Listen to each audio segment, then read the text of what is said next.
નમસ્કાર મિત્રો, આજે આપણે મોમાઈ માની પ્રાગટ્ય કથાની વાત કરીશું. કહેવાય છે કે સૂર્ય ન હતો, ચંદ્ર ન હતો, આ બ્રહ્માંડ જ ન હતું. તે પહેલા મહામાયા માતાજી પ્રગટ થયા હતા. સૌ પ્રથમ મહામાયા પ્રગટ થયા, ત્યારબાદ તેમને 5 તત્વોનું પિંડ બનાવ્યું. આ 5 તત્વ આકાશ, વાયુ, જળ, અગ્નિ, ભૂમિ, આમ 5 તત્વોનું પિંડ બનાવી તેમાંથી બ્રહ્માંડની રચના કરી. પછી સૌ પ્રથમ મહાદેવ અને વિષ્ણુનું નિર્માણ કર્યું. વિષ્ણુની નાભીમાંથી એક કમળ ઉત્પન્ન થયું અને તેમાંથી બ્રહ્માજી ઉત્પન્ન થયા. આમ ત્રિદેવનો અવતાર થયો. પણ થોડા સમયમાં વિષ્ણુ યોગ નિંદ્રામાં, મહેશ સમાધિમાં અને બ્રહ્મા તપમાં બેસી ગયા. આખા બ્રહ્માંડમાં બધી જ જગ્યાએ પાણી જ પાણી હતું. માનવ સૃષ્ટિની તો ત્યારે રચના જ ન હતી. ત્યારબાદ હજારો વર્ષો પછી મહામાયા જોગમાયા પ્રગટ થયા. તે ઘણા તેજસ્વી અને ખૂબ જ શક્તિશાળી હતા. મહામાયાને જોઈને બ્રહ્માજીએ પૂછ્યું, હે માં, હું કોણ છું? તમે કોણ છો? ત્યારે મહામાયાએ તેમને જવાબ આપ્યો કે તમે ત્રિદેવ છો, બ્રહ્મા, વિષ્ણુ અને મહેશ. ત્યારે બ્રહ્મા બોલ્યા કે હે માં, મારે શું કામ કરવાનું છે? ત્યારે માતાજી બોલ્યા કે હે બ્રહ્મા, તમારે સૃષ્ટિનું સર્જન કરવાનું છે, વિષ્ણુએ પાલન કરવાનું છે અને મહેશે સંહાર કરવાનો છે. બ્રહ્મા બોલ્યા કે હે માં, તો આ કામ હું ક્યારથી શરૂ કરું? ત્યારે મહામાયા બોલ્યા કે હજુ સમય થયો નથી, એનો સમય આવશે ત્યારે હું તમને કહીશ. આમ બોલી મા અદ્રશ્ય થઈ ગયા.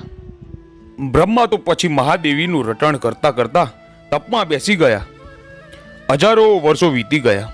પછી બન્યું એવું કે ભગવાન વિષ્ણુના કાનમાંથી 2 દૈત્યો ઉત્પન્ન થયા. બંને દૈત્યો અત્યંત ભયાનક છે. ભગવાન વિષ્ણુના કાનમાંથી બહાર આવી જુએ છે તો ચારે બાજુ પાણી પાણી હતું. આ જોઈ બંને દૈત્યો ગભરાઈ ગયા અને ત્યાંથી ઉપર તરફ ગયા. જ્યાં વિષ્ણુ ભગવાનની નાભીમાંથી કમળ નીકળ્યું હતું તે તરફ આગળ વધ્યા. ત્યાં બ્રહ્માજી કમળ ઉપર તપ કરતા હતા. બંને દૈત્યો ત્યાં આવ્યા. ત્યાં બ્રહ્માજી જે મંત્રનું રટણ કરતા હતા તે સાંભળી આ બંને દૈત્યો પણ મંત્રનું રટણ કરવા લાગ્યા. ઘણા વર્ષો વીતી ગયા. છેવટે મહામાયા દેવી તેમની ઉપર પ્રસન્ન થયા. માતાજીને સામે જોઈ થોડી વાર તો બંને દૈત્યો ગભરાઈ જાય છે. માતાજી બોલ્યા, હે દૈત્યો, હું મહામાયા તમારી ભક્તિથી પ્રસન્ન થઈ છું. માગો, તમારે શું જોઈએ છે? આ સાંભળી આ બંને દૈત્યો બોલ્યા, અમને બંનેને શક્તિશાળી અને અમર કરી દો.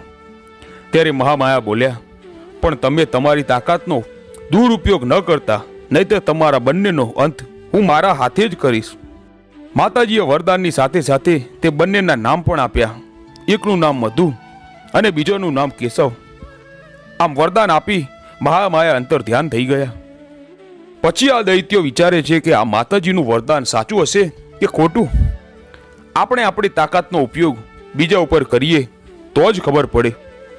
એટલે બંનેને થયું કે પેલા કમળ ઉપર બેઠા છે ને તેમની ઉપર તાકાતનો ઉપયોગ કરીએ. આમ વિચારીને તે બંને દૈત્યો વરદાન મળવાની સાથે જ તેનો દુરુપયોગ કરવાનું શરૂ કરી દીધું. બ્રહ્માની પાસે જઈ તેમને જગાડે છે અને યુદ્ધ માટે લલકારે છે. બ્રહ્માજી તેમને સમજાવે છે પણ દૈત્યો માનતા જ નથી અને યુદ્ધ કરવા લાગે છે. આથી પોતાની રક્ષા માટે બ્રહ્માજી પણ યુદ્ધ કરવા લાગે છે. પણ દેવીનું વરદાન મિથ્યા થોડું થાય. આ બંને દૈત્યો ખૂબ જ શક્તિશાળી હતા, તેથી બ્રહ્મા યુદ્ધમાં હારી ગયા અને દૈત્યોને માતાજીના વરદાન ઉપર વિશ્વાસ બેસી ગયો. પછી બ્રહ્માજી વિષ્ણુ ભગવાન પાસે જાય છે અને તેમને યોગ નિંદ્રામાંથી ઉઠાડવાનો પ્રયત્ન કરે છે. પણ વિષ્ણુ ભગવાન યોગ નિંદ્રામાંથી જાગતા નથી. છેવટે તે મહામાયાને યાદ કરે છે, તેમની સ્તુતિ કરે છે. ત્યારે વિષ્ણુ ભગવાનના મુખમાંથી વરાળના સ્વરૂપમાંથી એક દેવી પ્રગટ થયા.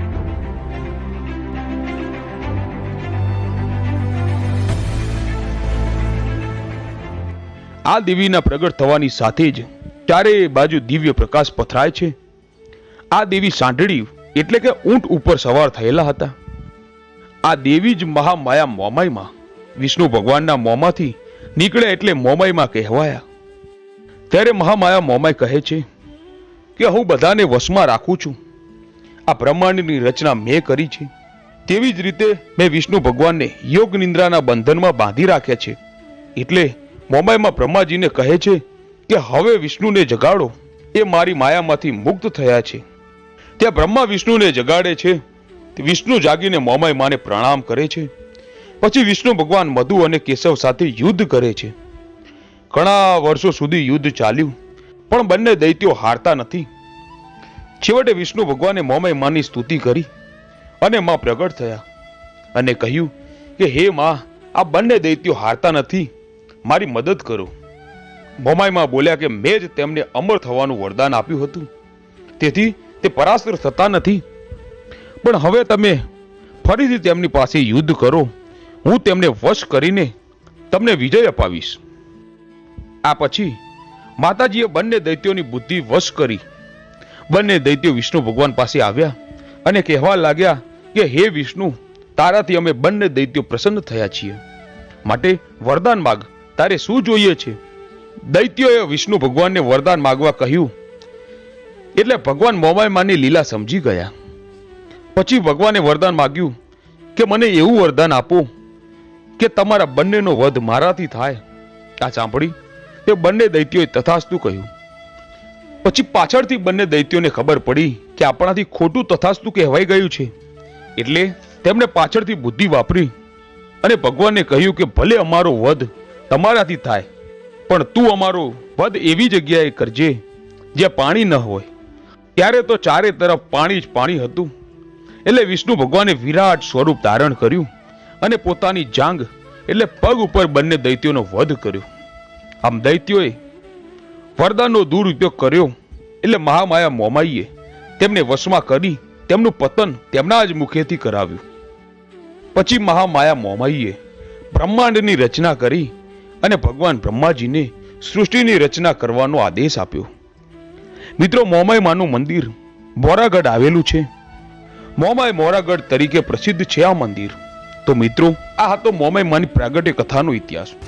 મિત્રો, આવા જ વિડીયો જોવા માટે આજે જ અમારી આ ચેનલ A1 ગુજરાતીને સબસ્ક્રાઇબ કરો. ધન્યવાદ.